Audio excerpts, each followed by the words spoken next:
Greek Idol by Cameron Moore. My Greek Idol. My Greek Idol is Cleisthenes. I will go into why he should be Greek Idol later, but first let's get a little bit of background on him. Cleisthenes' background. Cleisthenes was born in 570 BC, and his death date was unknown. He grew up in the Alcmeonid clan. His family and his clan were very rich.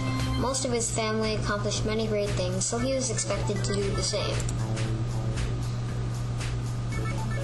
A lot of his inspiration for his later life was from tales of heroes he was told as a boy.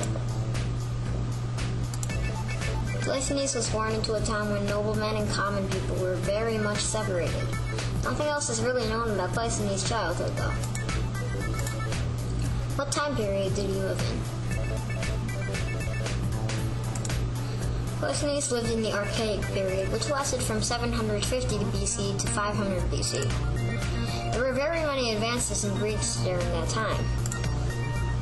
Greek expanded from all the trade that happened all over Greece, which led to a lot of new cities. There were many art advances as well, in which statues were made all over Greece. In 594 BC, there was the invention of currency. Pythagoras, a mathematician, unfortunately invented the concept of math. Greece was run by oligarchies and tyrannies for most of the Archaic period, except for the last 10 years. What happened around Greece while he was alive? While Cleisthenes was alive, not much happened around Greece.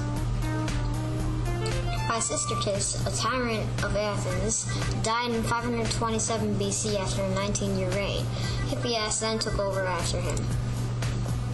In 549 BC, Persia captured Medes and Lydia, two Greek city-states on the coast of the Asia Minor.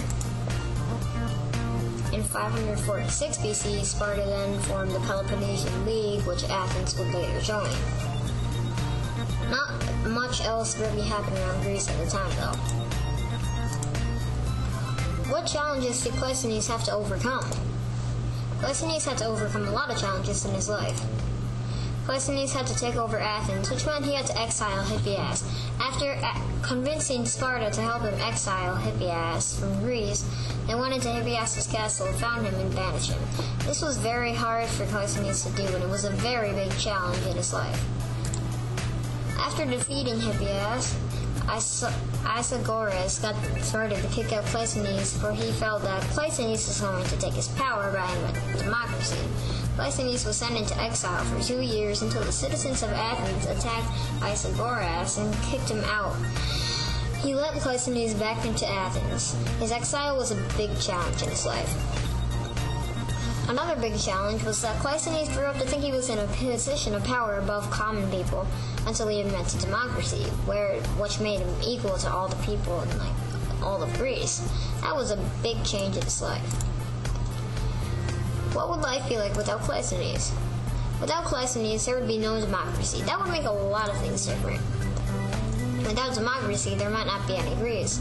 Say there was a threat from Persia, and in democracy, there would be a vote to attack straight away, which led to Greece winning. Whereas in tyranny or oligarchies, the tyrant or oligarch might choose not to fight, which may result in the capture of Greece, which would then result in us not having any of the Greek architecture we do today. Without democracy, no one would have the right to vote. Our lives would be very different without the right to vote. There would just be one ruler of the U.S., no vice president, no secretary, just one big king. That would mean there would be no ads about any governors or Scott Walker or anything like that. The United States would not be called the United States. It would just be one big country, not a bunch of states.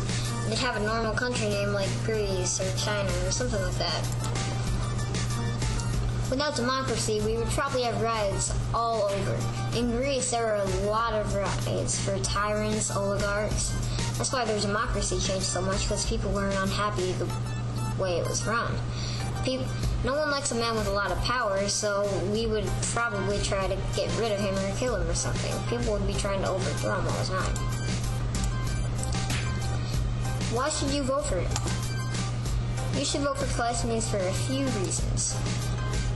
Because you want to have the right to vote for what you think is right. We might not have anything that was made by Greece because of the fact that democracy could have helped solve the war. Our town could be rioting because we didn't have democracy, which would have led to a lot worse living conditions for us growing up. There are bad things too.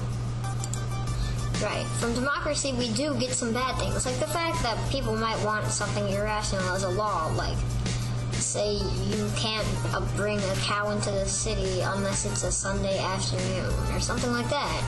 Because that's what people would want, and then the governors, of course, would have to choose that if they wanted to stay in their job.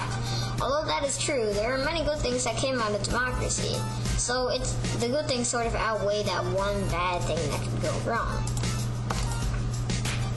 Thanks for watching my PowerPoint presentation. Please vote for Click.